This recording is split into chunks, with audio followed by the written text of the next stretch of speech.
अस्सलाम वालेकुम। What I eat in a day 8।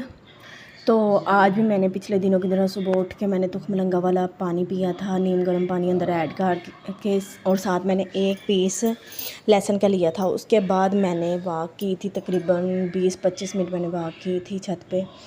तो मैं जूता उतार के इसलिए करती हूँ कि ज़मीन ठंडी ठंडी लगती है तो मज़ा आता है वॉक करने में। आज क्योंकि 12 रबीउल अव्वल था, ईद मिलादुन्नबी बहुत बहुत मुबारक हो सब मुसलमानों को।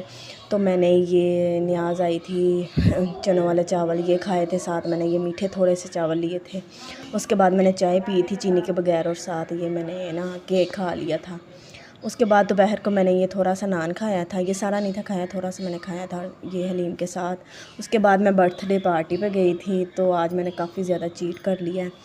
तो यहाँ मैंने वाइट कौरमा खाया था, वाइट कौरमा चिकन बना था तो वो खाया था। साथ मैंने दही बल्ले खाए थे, और नान मैंने वाइट कौरमे के साथ नान खाया था। इसके बाद मैंने ग्रीन टी पी थी। ग्रीन टी तो बनती थी। अगर आपको मेरी वीडियो अच्छी लगे तो इसे लाइक करें, शेयर करें और सब्सक्राइब करें।